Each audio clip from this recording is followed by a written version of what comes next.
What if the most devastating revenge is in anger, confrontation, or even walking away? What if the moment you stop speaking is the moment everything shifts?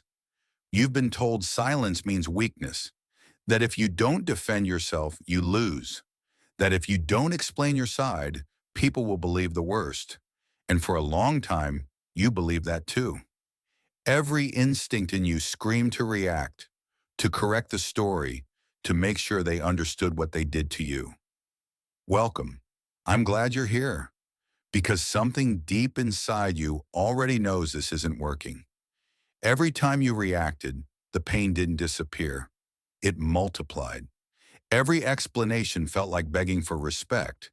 Every emotional response felt like proof that they still had access to you. And the more you tried to fix the damage, the more power it seemed to give them. That's where the curiosity begins. The uncomfortable question you can't ignore anymore. What if the people who hurt you aren't afraid of your anger at all? What if they're counting on it? Stay with me, because by the end of this, silence will no longer feel like losing. It will feel like control. If this perspective already speaks to you, subscribe to support the channel and help keep these conversations going. Once you start paying attention, a pattern becomes impossible to unsee. People rarely hurt you in loud, obvious ways. It's usually quiet, a promise that slowly fades, a message that never gets answered, a subtle shift in tone that tells you everything without saying a word. Betrayal doesn't always shout. Sometimes it whispers. And what hurts the most isn't just what they did. It's how much power it seems to gain the moment you respond. When you explain yourself, you're negotiating for dignity. When you react emotionally, you're showing them exactly where they can reach you.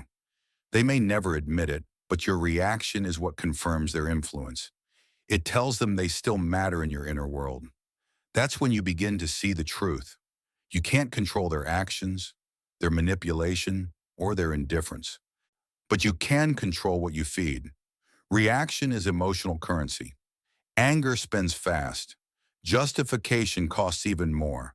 And the more you give, the more they take. Silence changes that equation. When you stop responding, you don't just withhold words. You remove fuel. And without fuel, manipulation loses its grip. Not instantly, not dramatically, but inevitably. That's when you start to understand real power isn't about winning the argument. It's about refusing to participate in a dynamic that was designed to drain you. Here's where things get uncomfortable, because this is the part most people never want to admit. Even after you decide to stay silent, there's a way to do it that still keeps you trapped. You don't respond, but inside you're boiling. You don't text back, but you replay the conversation over and over. You tell yourself you're being strong, yet your mood is still tied to what they did, what they might think, what they might say next. On the surface, you look calm. Internally, you're still chained. That kind of silence doesn't free you. It just hides the wound. You start to realize this when nothing actually changes. They still occupy space in your mind. Their behavior still dictates your emotional weather. You didn't confront them, but you didn't detach either. You simply froze in place. This is where silence gets misunderstood. Real silence isn't about holding everything in. It isn't about pretending you don't care while secretly hoping they notice. That's not strength.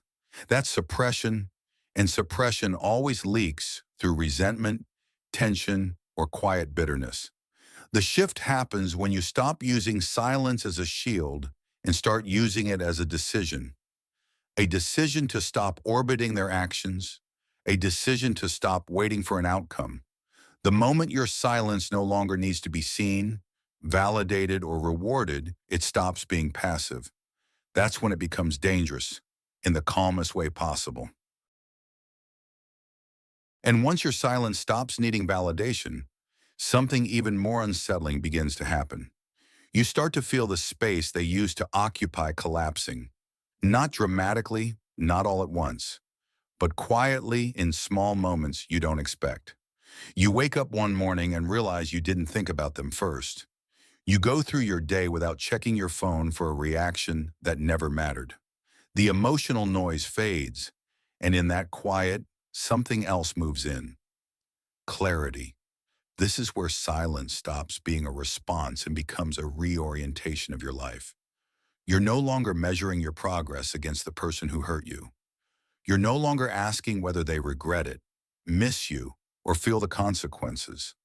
That curiosity dissolves because it no longer serves you. Instead, your energy begins to collect inward. You notice how much mental space you were leaking before, how many decisions were shaped by reaction instead of intention. And now, without the constant pull of their presence, you begin to act differently. You choose your habits more carefully. You protect your time more aggressively. You move with less urgency, but more direction. This isn't revenge. This is replacement. You're replacing fixation with focus, noise with structure, and emotional chaos with self-command. And the most unsettling part is this. The more whole you become, the less relevant they are, not as an enemy, but as a memory. And this is where everything finally settles. Not with noise, but with certainty. There comes a moment when silence is no longer something you practice.